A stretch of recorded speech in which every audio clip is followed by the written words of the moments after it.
ওম শান্তি। আজ 17 ফেব্রুয়ারি 2026 আমরা সবাই বাবার অমূল্য মধুর মহাবাক্য শুনব। ওম শান্তি।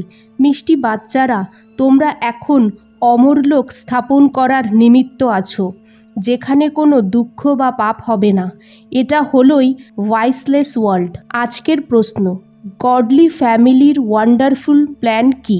উত্তর, গডলি ফ্যামিলির প্ল্যান হলো ফ্যামিলি প্ল্যানিং করা, এক সত্য ধর্ম স্থাপন করে অনেক ধর্মের বিনাশ করা।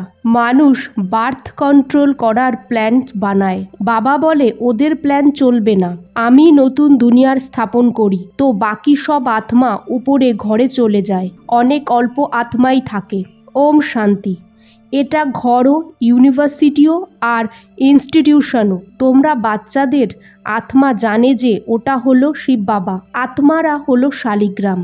এটা হলো শরীর, সেই শরীর বলবে না আমার আত্মা, আত্মা বলবে আমার শরীর। আত্মা হলো অবিনাশী, শরীর হলো বিনাশী। এখন তোমরা নিজেদের আত্মা ভাবো, আমাদের বাবা হলো শিব, ও হলো সুপ্রিম ফাদার। আত্মা জানে ও আমাদের সুপ্রিম বাবাও, সুপ্রিম টিচারও আর সুপ্রিম গুরুও। ভক্তিমার্গেও ডাকে ও গড ফাদার। মরার সময়ও বলে হে ভগবান, হে ঈশ্বর ডাকে, তাই না? কিন্তু কারুর বুদ্ধিতে যথার্থভাবে বসে না। ফাদার তো সব আত্মাদের একজন হয়ে গেল, তারপর বলা হয় হে পতিত পাবন, তো গুরুও হয়ে গেল, বলে দুঃখ থেকে আমাকে ছাড়িয়ে শান্তিধামে নিয়ে যাও, তো বাবাও হলো, আবার পতিত পাবন সদ্গুরুও হলো। তারপর সৃষ্টিচক্র কিভাবে ঘোরে, মানুষ 84 জন্ম কিভাবে নেয়, ও বেহাদের হিস্ট্রি জিওগ্রাফি শোনায়। এই জন্য সুপ্রিম টিচারও হয়। অজ্ঞানকালে বাবা আলাদা, টিচার আলাদা, গুরু আলাদা হয়। এই বেহাদের বাবা, টিচার, গুরু একজনই। কত পার্থক্য হয়ে গেল হদ আর বেহাদে। বেহাদের বাবা বেহাদের বর্ষা দেয় বাচ্চাদের, ওখানেও হদের বর্ষা দেয়, পড়াও হদের হয়। ওয়ার্ল্ডের হিস্ট্রি জিওগ্রাফি তো কেউ জানে না। এটা কেউ জানে না যে লক্ষ্মীনারায়ণ কিভাবে রাজ্য পেয়েছে, কত সময় ওই রাজ্য চলে, তো ত্রেতায় রাম সীতা কত সময় রাজ্য করেছে, কিছু জানে না। এখন তোমরা বাচ্চারা বোঝো যে বেহাদের বাবা এসেছে আমাদের পড়াতে, তারপর বাবা সদ্গতির রাস্তা বলে। তোমরা 84 জন্ম নিতে নিতে পতিত হয়ে যাও, এখন পাবন হতে হবে। এটা হলো তমপ্রধান দুনিয়া। শত রজ তমতে সব জিনিস আসে। এখানে যে সৃষ্টি আছে তার আয়ুও আছে, নতুন থেকে পুরনো, পুরনো থেকে নতুন হয়, এটা তো সবাই জানো। সত্যযুগ ভারতেই ছিল, ওখানে দেবী দেবতার রাজ্য ছিল, গড গডেসদের রাজ্য ছিল। আচ্ছা, তারপর কি হলো? ওনারা অবশ্যই পুনর্জন্ম নিয়েছে। শতপ্রধান থেকে শত, শত থেকে রজ, রজ থেকে তমতে এসেছে, এত এত জন্ম নিয়েছে। ভারতে 5000 বছর আগে যখন লক্ষ্মীনারায়ণের রাজ্য ছিল, তো মানুষদের আয়ু 125-150 বছর হয়। ওকে অমরলোক বলা হয়। অকালে মৃত্যু কখনো হয় না, এটা হলো মৃত্যুলোক। অমরলোকে মানুষ অমর থাকে, আয়ু বড় হয়। সত্যযুগে পবিত্র গৃহস্থ আশ্রম ছিল, ভয়েসলেস ওয়ার্ল্ড বলা হয়। এখন হলো বিশেষ ওয়ার্ল্ড। এখন তোমরা বাচ্চারা জানো আমরা শিব বাবার সন্তান। বর্ষা শিব বাবা থেকেই পাওয়া যায়। এ হলো দাদা, ও হলো গ্র্যান্ডফাদার। বর্ষা গ্র্যান্ডফাদার থেকে পাওয়া যায়। গ্র্যান্ডফাদারের প্রপার্টিতে সবার অধিকার থাকে। ব্রহ্মাকে বলা হয় প্রজাপিতা, ও হলো নিরাকার গডফাদার। প্রজাপিতা হলো সাকারি ফাদার। এনার নিজের শরীর আছে, শিব বাবার নিজের শরীর নেই, তো তোমাদের বর্ষা মেলে শিব বাবার থেকে ব্রহ্মা দ্বারা। গ্র্যান্ডফাদারের কিছু পেতে হলে তো বাবার দরকার হয়, তাই না? তো শিব বাবার থেকেই তোমরা ব্রহ্মা দ্বারা মানুষ থেকে দেবতা হচ্ছ। বাবা বলে আমাকে ইয়াদ করো তো সুখ পাবে। এখন বাবাকেই ইয়াদ করো। লড়াই পুরো হবে তো লক্ষ্মীনারায়ণের রাজ্যে একই ধর্ম হবে। এটা বোঝার ব্যাপার। ভগবানুবাচ, পতিত পাবন জ্ঞানের সাগর ভগবানকে বলা হয়, ও দুঃখহর্তা সুখকর্তা হয়। যখন আমরা বাবার বাচ্চা, তো অবশ্যই আমাদের সুখে থাকা উচিত। ভারতবাসী সত্যযুগে ছিল, আর সব আত্মারা শান্তিধামে ছিল। এখন তো সব আত্মারা এখানে এসেছে, তারপর আমরা গিয়ে দেবী দেবতা হব। স্বর্গের পার্ট বাজায়। এই পুরনো দুনিয়া হলো দুঃখধাম, নতুন দুনিয়া হলো সুখধাম। পুরানো ঘর হয়তো তার মধ্যে থেকেই ইঁদুর সাপ কত কিছু বের হয়। এই দুনিয়াটাও সেই রকম। এই কল্পের আয়ু 5,000 বছর হয়, এখন হলো অন্ত, অর্থাৎ শেষ। গান্ধীজিও চাইতো রামরাজ্য হোক, কিন্তু ওটা তো এক বাবার কাজ। দেবতাদের রাজ্যকেই রামরাজ্য বলা হয়। নতুন দুনিয়ায় অবশ্যই লক্ষ্মীনারায়ণের রাজ্য হবে। প্রথমে তো রাধাকৃষ্ণ আলাদা আলাদা রাজধানীতে থাকে, তারপর ওনাদের সাগাই হলে লক্ষ্মীনারায়ণ হয়ে যায়। অবশ্যই এই সময় উচ্চ কর্ম করবে। বাবা তোমাদের কর্ম অকর্ম বিকর্মের গতি বসে বোঝায়।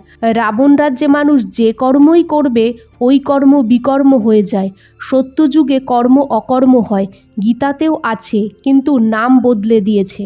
এটা হলো ভুল। কৃষ্ণ জয়ন্তী তো হয় সত্যযুগে। শিব হলো নিরাকার পরমপিতা, কৃষ্ণ তো সাকারে আছে। প্রথমে শিব জয়ন্তী হয়, তারপর শ্রীকৃষ্ণ জয়ন্তী ভারতেই পালন করা হয়, শিবরাত্রি বলা হয়। বাবা এসে ভারতকে স্বর্গের রাজ্য দেয়।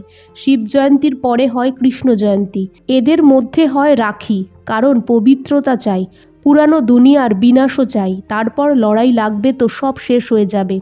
তারপর তোমরা এসে নতুন দুনিয়ায় রাজ্য করবে।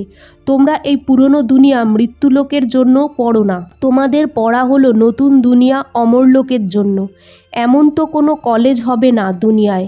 বাবা বলে এখন মৃত্যুলোকের অন্ত সময়, এই সময় তাড়াতাড়ি পড়ে হুঁশিয়ার হতে হবে।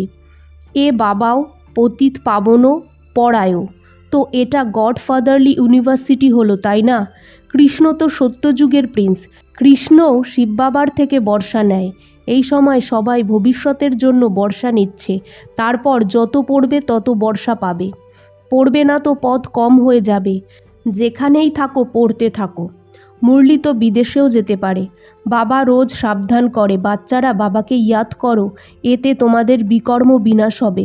আত্মার যে খাদ পড়েছে সেটা বেরিয়ে যাবে। আত্মা 100% পিওর হতে হবে। এখন তো ইমপিওর আছে। ভক্তি তো মানুষ অনেক করে, তীর্থে মেলায় লক্ষ লক্ষ মানুষ যায়, এটা তো জন্ম জন্মান্তর ধরে চলে আসছে। কত মন্দির বানায়, পরিশ্রম করে, তাও সিঁড়ি নিচে নামতে থাকে। এখন তোমরা জানো আমরা চড়তি কলার দ্বারা সুখধামে যাব, তারপর আবার আমাদের নামতে হবে, তারপর কলা কম হতে থাকবে। নতুন ঘর 10 বছর পরে একটু পুরনো তো হবেই। তোমরা নতুন দুনিয়া সত্যযুগে ছিলে, 1250 বছর পরে রামরাজ্য শুরু হবে। এখন তো একদমই তমপ্রধান হয়ে গেছে, মানুষ কত বেড়ে গেছে, দুনিয়া পুরনো হয়ে গেছে। এখনকার লোকেরা তো ফ্যামিলি প্ল্যানিংয়ের প্ল্যান বানাতে থাকে। সত্যযুগে 9-10 লক্ষ মানুষ থাকবে, বাকি সবাই নিজের ঘর সুইট হোমে চলে যাবে। এটা গডলি ফ্যামিলি প্ল্যানিং। এক ধর্ম স্থাপন, বাকি সব ধর্মের বিনাশ। এখন তো বাবা নিজের কাজ করছে। এখানকার লোকেরা তো বলে বিকারে যাও, কিন্তু বাচ্চা যেন না হয়। এমন করতে করতে কিছুই হবে না। এই প্ল্যানিং তো বেহাদের বাবার হাতে আছে। বাবা বলে আমি দুগ্ধাম থেকে সুখধাম বানাতে এসেছি, প্রত্যেক 5,000 বছর বাদে আসি। কলিযুগের অন্ত আর সত্যযুগের আদির সময়। এখন এটা হলো সঙ্গমের সময়। পতিত দুনিয়া থেকে পাবন দুনিয়া হয়। পুরনো দুনিয়ার বিনাশ আর নতুন দুনিয়ার স্থাপনা, এটা তো বাবারই কাজ। সত্যযুগে ছিলই এক ধর্ম। এই লক্ষ্মীনারায়ণ বিশ্বের মালিক ছিল, মহারাজা মহারানী ছিল। এটাও তোমরা জানো যে এই মালা এদের নিয়েই বানানো। উপরে ফুল শিব বাবা, তারপর যুগল দানা ব্রহ্মা সরস্বতী। ওনাদেরই এই মালা যা বিশ্বকে নরক থেকে স্বর্গ, পতিত থেকে পাবন বানায়। যে সার্ভিস করে যায় তাকেই সবাই মনে করে। তো বাবা বোঝায় যে এরা সত্যযুগে পবিত্র ছিল, তাই না? প্রবৃত্তি মার্গ পবিত্র ছিল, এখন তো পতিত হয়ে আছে। সুখে কেউ বাবাকে ডাকে না, দুঃখেই বাবাকে সিমরন করে। বাবা হলো লিবারেটর, রেহেমদিল, এসে সবাইকে মুক্তি, জীবন মুক্তি দেয়। সত্যযুগে তোমাদের কাছে অনেক ধন সম্পদ থাকে, সোনার ইটের ঘরবাড়ি থাকে, মেশিন দ্বারা সোনার ইট বেরোয়, আর তাতেও হিরে জহরত জড়িয়ে থাকে। দাপরেও কত হিরে ছিল যেগুলো লুটে নিয়ে গেছে। এখন তো কিছুই সোনার দেখা যায় না। এটাও ড্রামায় আছে। বাবা বলে আমি প্রত্যেক 5,000 বছর পর আসি, পুরানো দুনিয়ার বিনাশের জন্য। এই অ্যাটমিক বম্বস বানানো হয়েছে, এটা হলো সায়েন্স। বুদ্ধি থেকে এমন এমন জিনিস বের করেছে যা দিয়ে নিজেদের কুলেরই বিনাশ করবে। এটা রাখার জন্য থরিই বানানো হয়েছে। এর রিহার্সাল হতে থাকবে। যতক্ষণ রাজধানী স্থাপন হয়নি ততক্ষণ লড়াই লাগবে না। তৈরি তো হচ্ছে। এর সাথে ন্যাচারাল ক্যালামিটিসও হবে, এত লোক থাকবে না। এখন বাচ্চাদের পুরনো দুনিয়া ভুলে যেতে হবে, বাকি সুইট হোম আর স্বর্গের বাদশাহী মনে করতে হবে। যেমন নতুন ঘর বানায় তো বুদ্ধিতে নতুন ঘরেরই কথা থাকে। এখন নতুন দুনিয়ার স্থাপনা হচ্ছে। বাবা হলো সবার সদ্গতিদাতা। আত্মারা সব চলে যাবে, বাকি শরীর এখানে শেষ হয়ে যাবে। আত্মা পবিত্র হবে বাবার ইয়াদের দ্বারা। পবিত্র অবশ্যই হতে হবে। দেবতারা পবিত্র, তাই না? ওনাদের সামনে বিড়ি তামাক কখনো রাখা হয় না। এরা হলো বৈষ্ণব। বিষ্ণুপুরী বলা হয়। এখন বিষ্ণুপুরীতে যেতে হবে, সময় অল্প বাকি আছে। এরা তো নিজেরাও জানে যে অ্যাটমিক বম থেকে সব শেষ হয়ে যাবে, লড়াই তো লাগবেই। বিনাশ সামনে দাঁড়িয়ে আছে। জ্ঞানযজ্ঞ থেকে এই বিনাশ জ্বালার প্রজ্বলিত হবে। এখন তোমরা স্বর্গের মালিক হওয়ার জন্য পড়ছো। এই পুরনো দুনিয়া শেষ হয়ে নতুন দুনিয়া তৈরি হবে। এই চক্র ঘুরতে থাকবে। History must repeat. প্রথমে আদি সনাতন দেবী দেবতা ধর্ম ছিল, তারপর চন্দ্রবংশী ক্ষত্রিয় ধর্ম, তারপর ইসলামী বৌদ্ধি ইত্যাদি আসতে থাকে। তো অবশ্যই প্রথম নম্বর আবার আসবে, আর সব বিনাশ হয়ে যাবে। তোমাদের কে পড়াচ্ছে? ও নিরাকার শিব বাবা ও শিক্ষক সদ্গুরুও এসেই পড়ানো শুরু করে। এই জন্য লেখা আছে শিব জয়ন্তী সো গীতা জয়ন্তী, গীতা জয়ন্তী সো শ্রীকৃষ্ণ জয়ন্তী। শিব বাবা সত্যযুগের স্থাপনা করে। কৃষ্ণপুরী সত্যযুগকে বলা হয়। এখন তোমাকে কোনো সাধু সন্ত মানুষ পড়ায় না। এ তো দুঃখকর্তা সুখকর্তা, বেহাদের বাবা 21 জন্মের জন্য তোমাদের বর্ষা দেয়। বিনাশ তো হবেই, চুরি অনেক হবে, আগুনও লাগবে। এই যজ্ঞে সব সোয়া হয়ে যাবে। এখন অল্প অল্প আগুন লাগবে, আবার বন্ধ হয়ে যাবে। একটু সময় বাকি আছে। সবাই নিজেদের মধ্যে লড়বে, ছাড়ানোর কেউ থাকবে না। রক্তের নদী পরে দুধের নদী বইবে। একে বলা হয় খুনের নায়ক খেল। বিনাশের আগে বাবাকে ইয়াদ করতে হবে, তো তমপ্রধান থেকে আত্মা শতপ্রধান হয়ে যাবে। বাবা নতুন দুনিয়ার জন্য তোমাদের তৈরি করছে। রাজধানী স্থাপন হয়ে যাবে, তারপর বিনাশ হয়ে যাবে। আচ্ছা মিষ্টি বাচ্চাদের গুড মর্নিং। আজকের ধারণা 1, বিষ্ণুপুরীতে যাওয়ার জন্য নিজেকে যোগ্য বানাতে হবে, সম্পূর্ণ পাবন হতে হবে, অশুদ্ধ খাবার দাবার ত্যাগ করে দিতে হবে। বিনাশের আগে নিজের সব কিছু সফল করতে হবে। 2, জলদি জলদি পড়ে হুঁশিয়ার হতে হবে, কোনো বিকর্ম না হয় এর ধ্যান করতে হবে। আজকের বাপদাদার মধুর বরদান, ফরিয়াদকে ইয়াদে পরিবর্তন করা বাচ্চারা শত আর নিরন্তর যোগী ভব। সঙ্গম যুগের বিশেষতা হলো এখন পুরুষার্থ, এখন প্রত্যক্ষ ফল, এখন স্মৃতি স্বরূপ, এখন প্রাপ্তির অনুভব। ভবিষ্যতে গ্যারান্টি তো আছেই, কিন্তু ভবিষ্যৎ থেকেও শ্রেষ্ঠ ভাগ্য এখন হয়। এই ভাগ্যের নেশায় থাকো তো স্বতঃ ইয়াদ থাকবে। যেখানে ইয়াদ সেখানে ফরিয়াদ হয় না।